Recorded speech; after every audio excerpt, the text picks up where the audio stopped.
Welcome, everybody. This is Sven, I'm Marc. We are working at Innovex, a company based in Germany.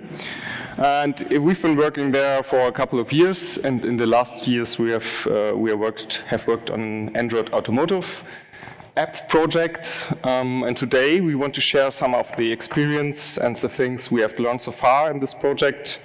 Yeah, and that's what our talk will be about. So, first thing first, what will we show you today? The first part will be that we show you what car we are actually worked on, so a little bit of a secret reveal today. And the other thing would be what we called what's obvious and probably not so obvious, things like the app design, driver distraction and security aspects, vendor specifics, also regarding stuff UI related, so adaptations of the manufacturers for the UI that is showing in the display of the car. And then we move on to something we call mobile the other way around. So what is special when you're actually moving with the mobile device, some technical aspects, for example, the life cycles of the Android applications, multi-user support, and conflicts with mobile optimizations that are actually in place in the Android operating system and can conflict with the Android Automotive world. Little disclaimer from our side, all you will see today is all to our best knowledge. So if you think we got something wrong, please let's discuss after the presentation or after the presentation at the end behind the stage. So let's start. The things we show you today are obviously classified, but please don't tell anyone. Car manufacturers are often special in terms of don't tell what you're working on, but today we will reveal that we are working on a brand new car, the Stanara 1. It's a sports car, obviously. And yeah, so next part will be by Sven. Yeah, and as you can imagine, that like Marc said, so car manufacturers are not willing to share their secrets. And yeah, but we want to show you a bit more comprehension what we are talking about, and then also have a bit of a clue how this relates to real apps, right? And yeah, classified stuff. So we thought a Stanara also needs to have a unique app and a unique feature. And you all know space in cities is rare. And you see all those unlucky people there searching for parking places, so we have a brand new feature that's called aero parking, and we literally reach for the skies with our car. So you drive just somewhere, stop, hit the park button, and the car hovers right where you were. If you leave, you just go there, press the button on your remote, and the car comes down, you can drive away.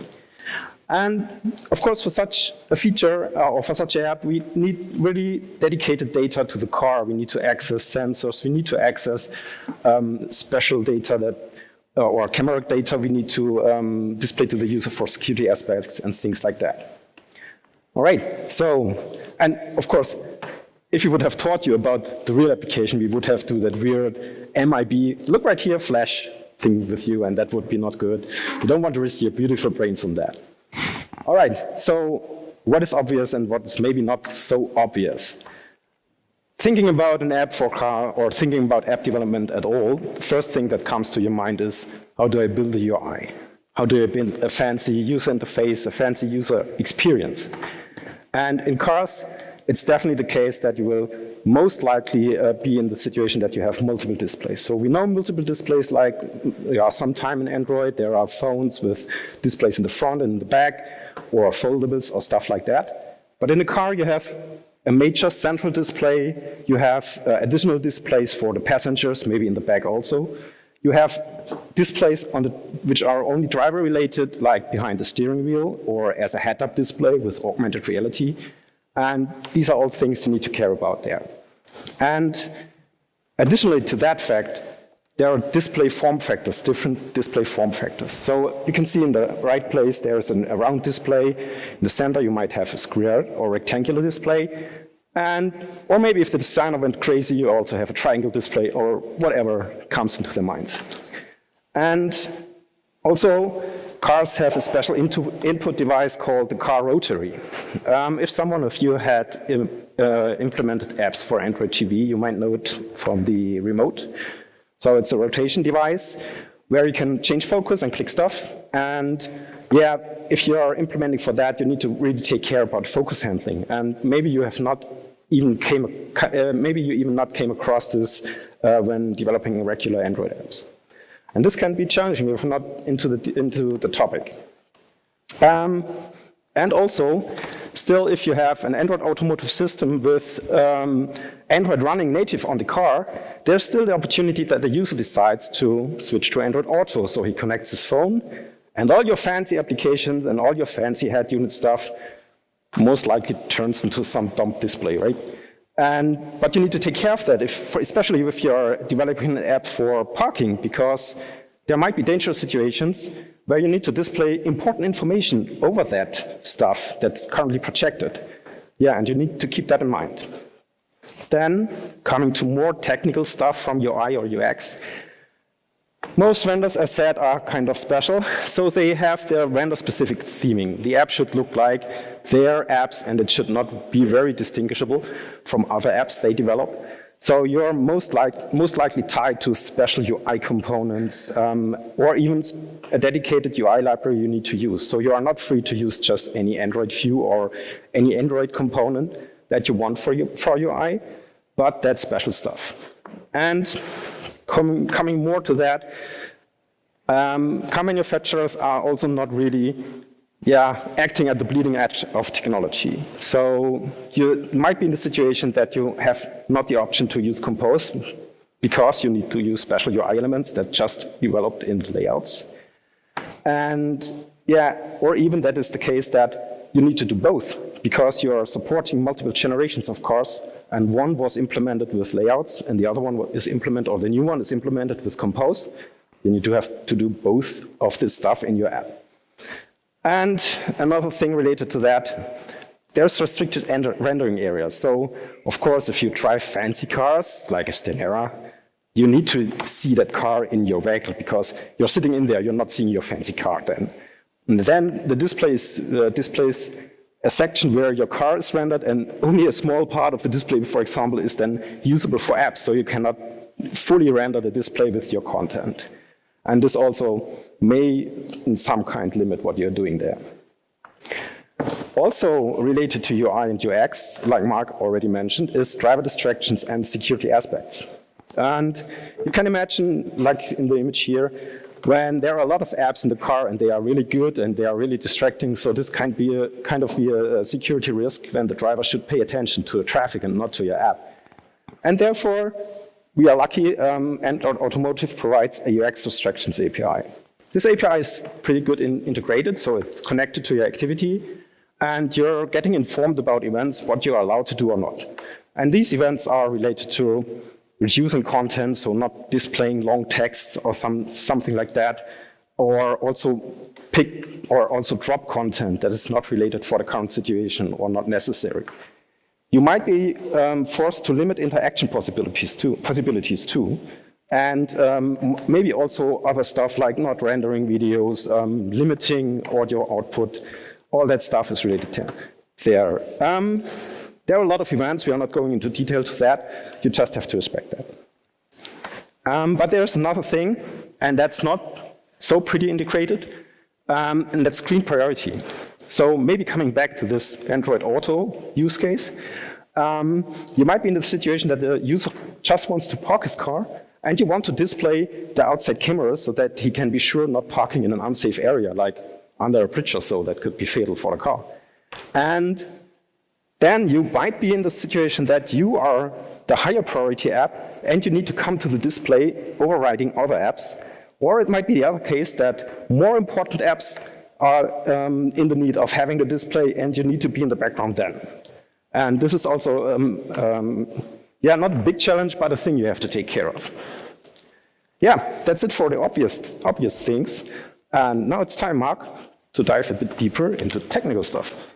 Yeah, so mobile the other way around. Why did we choose that term? Because when you think of the mobile devices, Android is normally running on, those are the phones or the tablets, so you are moving the device with you.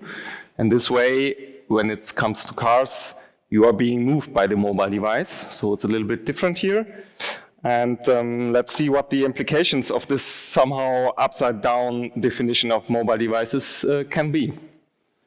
So when you think of phones, probably most of you won't share their phone with random people, like your company colleagues, or even if your family members have their own phone, probably. But when it comes to cars, probably you will share it. For example, in your family, or pool cars in a company will be shared by different people, and they all have their custom settings probably in the car. For example, with the climate stuff, volume for the music, or radio settings, or stuff like this. And since we are implementing most of the stuff in software now, it's quite cheap for the manufacturers to provide those features. If you think of the old days in cars, everything had to be done in like electronic circuits, and now we have the software, and it's mostly easy to just store different settings for different users.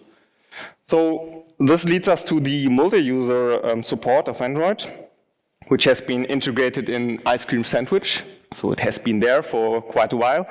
But let's be honest, one of you has ever really implemented or thought about the multi-user support and used some of the multi-user support specific APIs, like, for example, user switching to find out when the user switching has taken place or stuff like this. I guess most of you will just develop apps for one user, one device, your mobile phone, and not really thinking about the multi-user support on one device. So in the car context, this probably gets more relevant. And unfortunately, we found out that it reveals some pain points Android still has when it comes to supporting multiple users on devices. So maybe, first of all, we have to look at the terminology. What type of users are there in the Android system? First one would be the system user. And the documentation tells us that it is the first user that has been added to the device. It cannot be removed. It is always present, always running, and it has special privileges, whatever that means, because it's not really specified in the documentation. And then we have the so-called secondary user. That is any user that has been added afterwards, can therefore be removed, and can run in the background. And it can be removed anytime by admin users, which are, presentation is stuck. Okay, then I'll just continue without the animation. So admin users, which can create and remove other users because they have special privileges. And maybe for some of you it already sounds more like a role, but we will come to this later. And then we have the guest user, because there can only be one at a time. The guest user has least privileges and also lifetime. And documentation says it will be deleted when, quote, its usefulness is over, whenever that is, because we don't really know from the documentation if it is also able to run in the background. And then there is also the headless system user. It's also the first user that has been added. So we had already a user that has been first added to the device. How can this be possible? Because is it the system user or the headless system user? Documentation says headless system user is the first user that has been added to the device if their system property is set. It's like the headless system user system property, and then the headless system user is the first one that has been added to the device. If it can be removed, probably not. Documentation is not explicit here. It is always running in the background. It probably also has special privileges, and for user interaction, it requires an additional foreground user to enable user interaction. So with this Android definition, so those were the definitions from the AOSP documentation, there are also some adaptations to the Android Automotive OS. So first things first, what are the things they have in common? That would be the headless system user, the first one, and the guest user. That is the one the documentation says that they both have in common. And there is nothing about a system user, secondary user, admin user. There are only regular users, documentation says. So are there actually no admin users on Android Automotive? Well, not if you take the documentation seriously, because it says in Automotive, all regular users are secondary users, and there can be one that have like the admin role attached to them. So let's look at the picture from the documentation. Maybe things get a little bit clearer here. You have the headless system user, the green one in the green bar. That is the user 0. User 0, this is the user ID.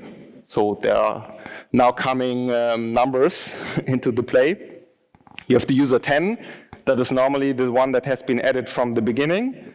It's a secondary user, and it has the admin role. And then we have all the other users that has been added to probably to the device later, or maybe not if you are the only one that is using the car. And they are non-admin, and of course you have like the guest user, which will be just deleted after usage. Okay, so now we know that there are different users on the device, but how does the operating system behave if you switch between those users? So it says from the Android documentation that the regular users do not run in the background after having been switched away from. So what does it mean? Let's see at a little more details from the iOS documentation, so the Android Automotive documentation. And it says here, in typical circumstances, the current user runs in the foreground and the headless system user, user 0, runs in the background. Once the user is moved to the background, the user is stopped but not locked. So we know user is stopped, that is going into the background.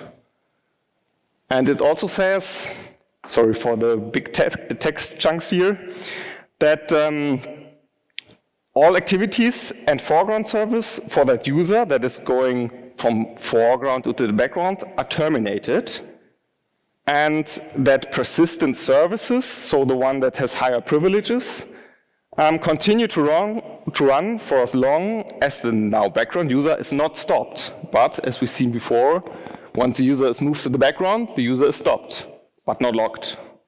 So then there is an additional sentence at the end here, where it is like a slightly warning that as long as users are more or less attached to persistent services, they are consuming memory. So let's assume you have a user that is attached to a system service, goes into the background. Documentation says here, be aware that this persistent service can carve out memory the whole time.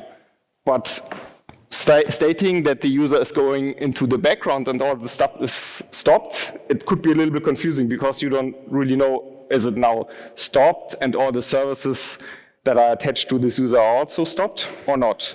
So in this case, documentation is a little bit unclear, and we just tried out what happens. And yeah, what we saw from, so this is the confusion you get after reading documentation, and then you try out yourself. And what we saw is when the first user is running, then there comes in the user switch. It continues running, which is obviously okay, because maybe you want to clean up some stuff or you want to persist your state for the user that is going into background. What happens if there is coming, for example, a broadcast in, where all users or both users or the applications running for both users want to react to? So what we saw is that the operating system is, even though the first user is going to the background, gets delivered with this broadcast. So you have to be careful and take care if this processing of the broadcast from a user that is currently going to the background could cause some trouble.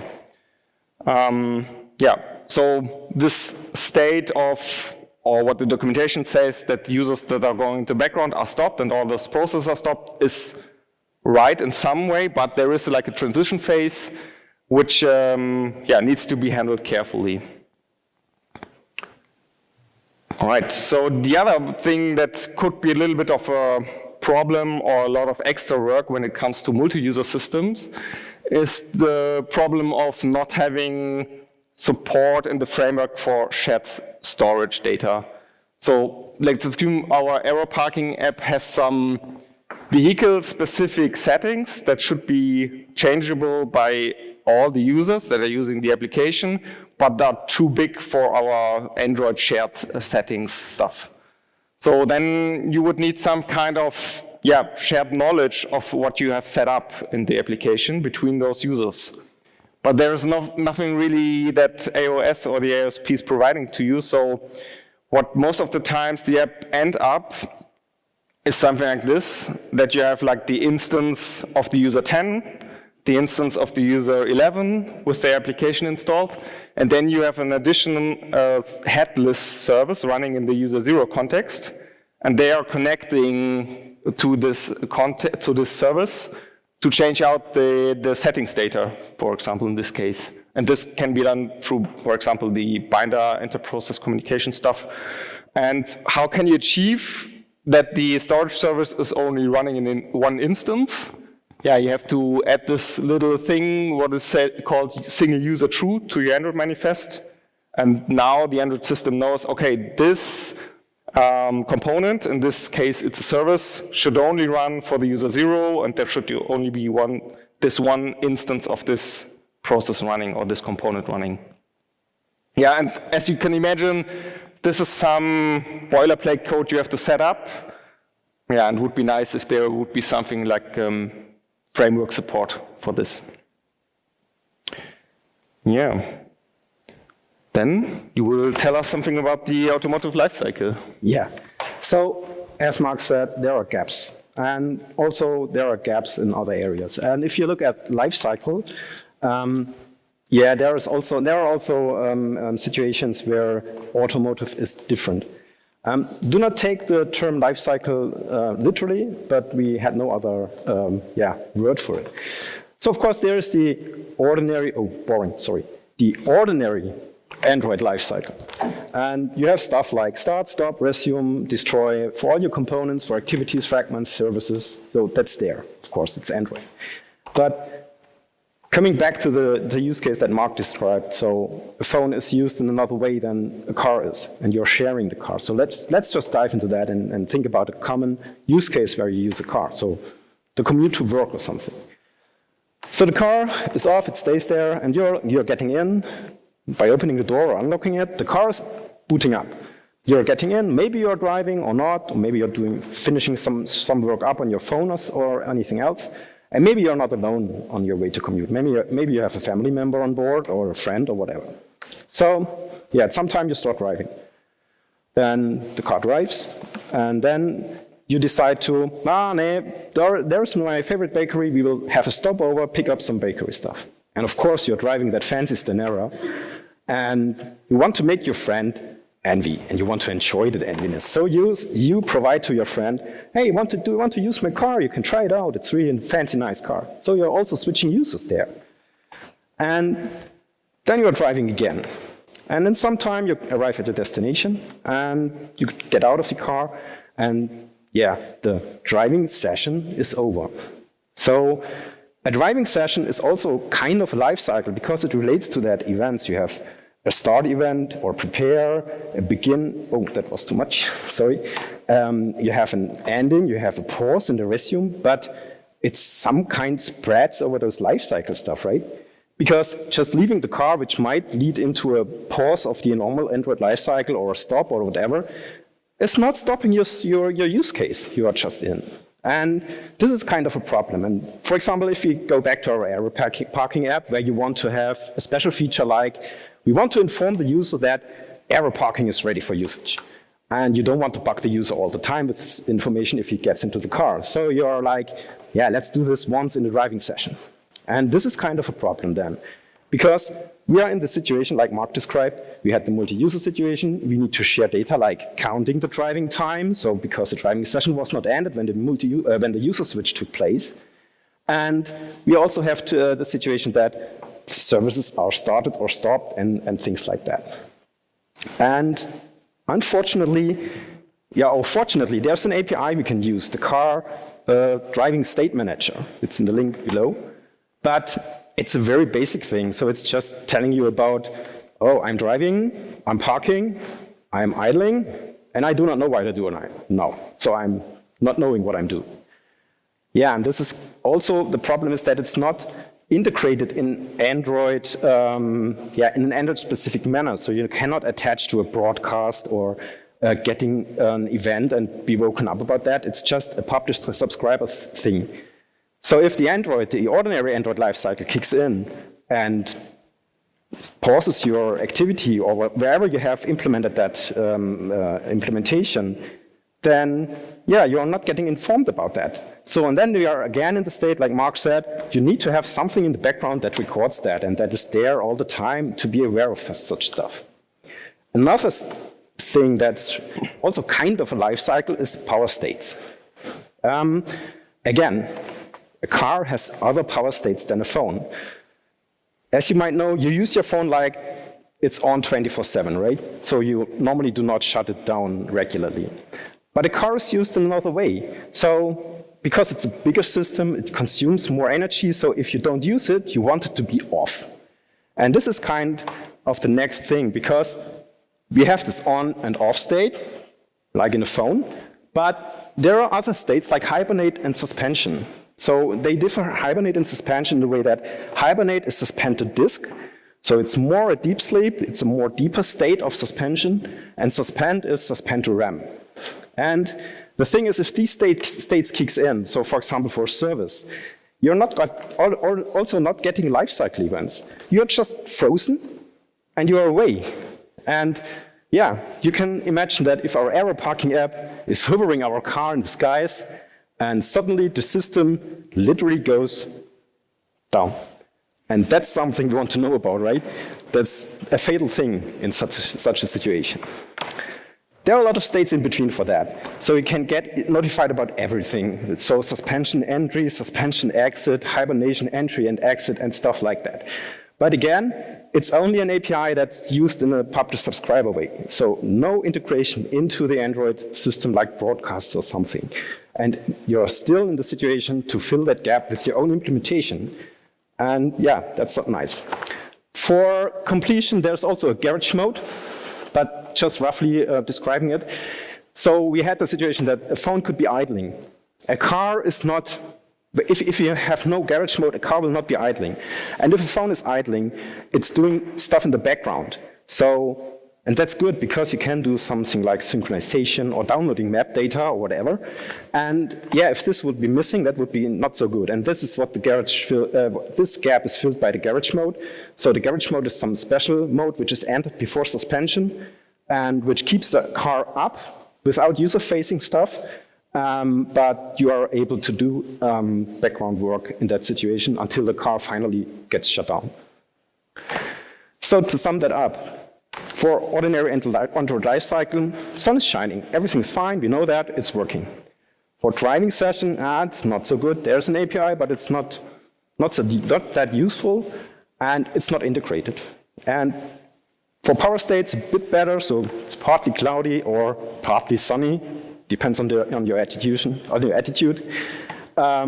Because it's the same, you need to fill that gap that there is no central service, because you can imagine that many apps on the platform are interested in power states or driving session states. And if every app develops such a user zero service, which is starting up at the system boot, this leads to performance issues. It keeps the system busy. And yeah, this is not a good situation. And there are other implications, which will then be shown by Mark.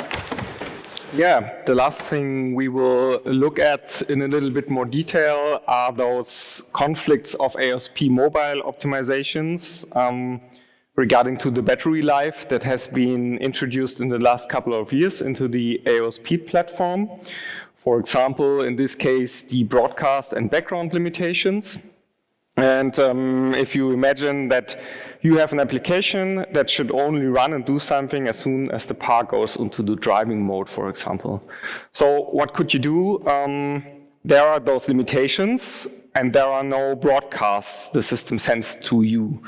So nothing you can do like you would probably do with the action boot completed or something that you would run all the time. I mean, you could do that. You could have a service running all the time in the background and consume resources and then hook up to one of those pub subscriber things Sven just mentioned and only do some work as soon as the correct state or the expected state is kicking in and you are beginning your work. But obviously, if you think about 20 services running in the background, that's nothing you probably want or the platform wants and the manufacturer wants because resources are limited, system can get laggy, and worst case, services can get shut down.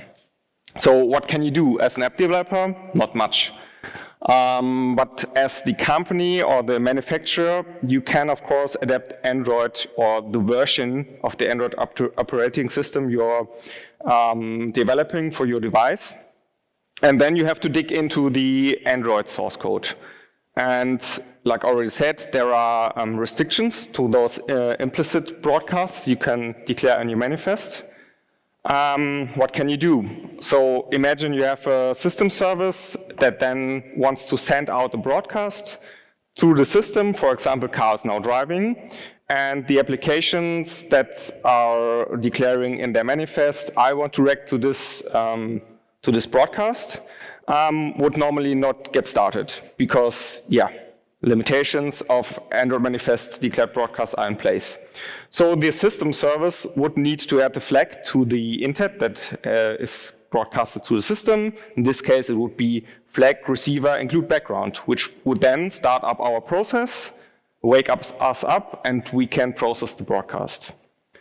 Next thing, you would then want to start your service in the background, but in one of the latest Android versions, it's not allowed anymore to start services from broadcast receivers.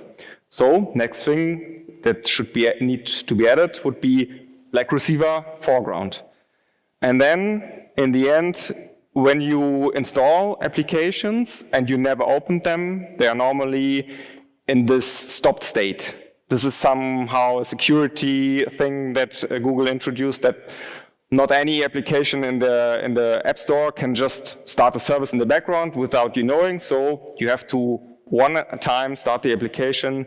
So you're sure I am in control of this application. It has been started before, and now I know there's probably or maybe something running in the background. So you would also need to add the include stop packages for those applications that has been just installed and never ran before. So those are things that would need to be added by the manufacturers. And of course, every manufacturer would handle it differently. As an app developer, you cannot rely that there are those broadcasts. They are explicitly to those platforms, and they are defined by the manufacturers and need to be documented, and they are not compatible with other manufacturers. Yeah. So it would be nice for the iOS to have something like signaling in the Android manifests for like a bunch of standard driving circle states. Yeah, we already come to our conclusion. What is the outcome of the things we have experienced through our work in an Android Automotive operating system? First thing we can say is what we called Android Automotive is not major, because there are some things, like we already have seen, which would be really good if they would be there. And of course, now they are not there, which will lead to fragmentation, a thing that Android has been suffering for a long time in different places. And yeah, probably there is a next fragmentation thing from this. The need to support multiple users in Android Automotive world is, it reveals some of the or lack of concept or lack of documentation. Things are not clear here. You probably find out by yourself while trying out in cars, which is sometimes a bit of a pain. Then communication and knowledge transfer between teams is even more important than normally. That's how we call it. Because you have to add some of those adaptations to the operating system.